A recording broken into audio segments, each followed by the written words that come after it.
Hey guys, Trip Tiller here again, back with another quick tutorial. Today I wanted to go over custom edids, custom formats, how to use them, the purpose of them. Been getting some questions about that kind of stuff and what to do with it. So, cool, here's a quick video, and let me start out by pointing out what firmware I'm on, 4481. Always remember if yours looks a little different, it's possible you're on a different firmware, but mostly the same rules apply. So cool, let's go down here to the Edid tab. And you'll see that right up under custom formats. So when you come to this tab, it'll probably have you come to this page of default edids, and then you can go over here to the edid bank. And I loaded these 3 edids in here earlier. I built these from our edid editor that you can download off of our website. And it's a pretty cool tool. You can just create your own custom edids in there, free download. So grab that if you're interested in creating your own custom edids. But it's cool. Pretty simple to get them on the inputs, just drag and drop.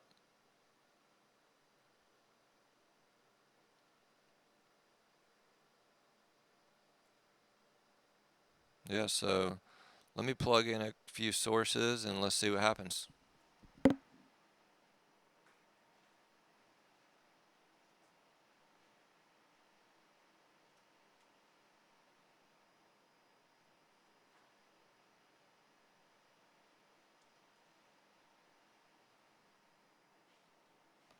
Nice. You'll see my Mac popped up, and when you click on that input, this is what the Mac is sending. This is what is being requested. So you can go and compare from what you expected. And I requested that 2240 by 1100 edid. I also plugged something into 17. Cool. It's sending 2648 by 1340. I'm requesting 2648 by 1340. Pretty simple, straightforward. Let me also point out on this edid page here, over here on the outputs, these represent the edids that your output is detecting. So right now the only output I have plugged in is output 1, which is going into an LG monitor. My 2 multi-viewers, one's plugged into a Zenith and the other one's plugged into another monitor.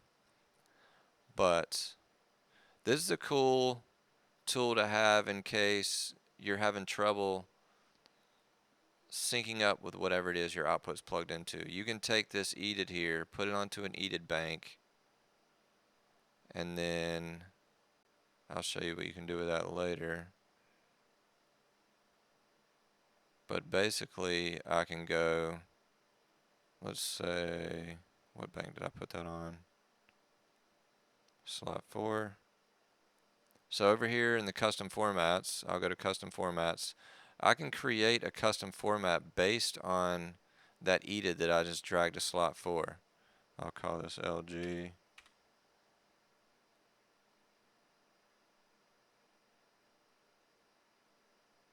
Check the resolution.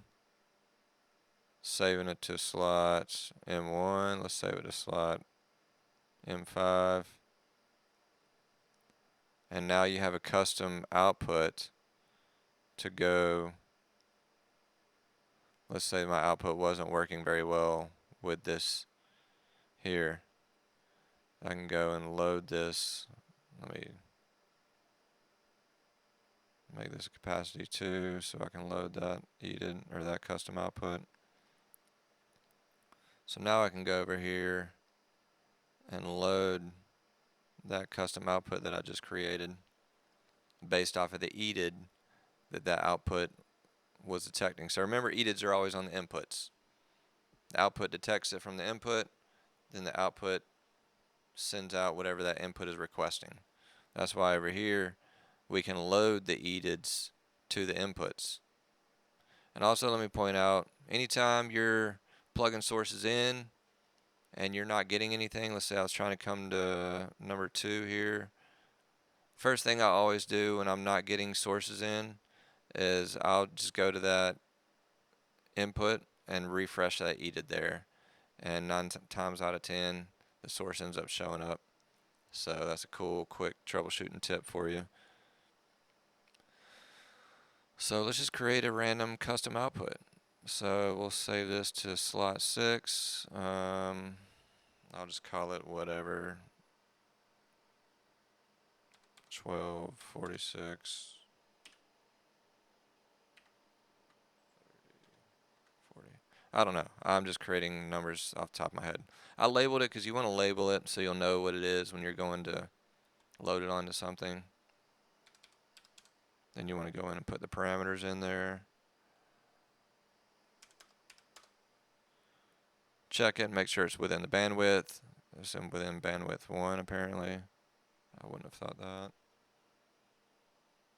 So let's load this to an output. There it is. And now you can see that output is sending out that custom res that I just created. Also, another quick tip. So let's say that you have your custom output. Let me load. Let me think here how to word this. So let's say I was using this custom output here, and I'm having trouble getting sources at that same res. So I can go in here to this edid, select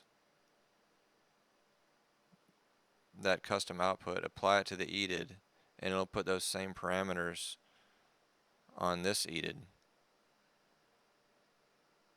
And so that's something we do in troubleshooting if we're struggling to get our source to line up with the LED wall mostly.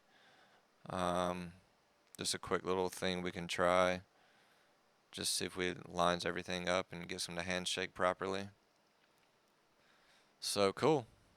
I think that about wraps it up. Let me see if there's anything else. Yeah, that's pretty much it. I'm just kind of winging it here. Well, cool, guys. If you got any other questions, let me know.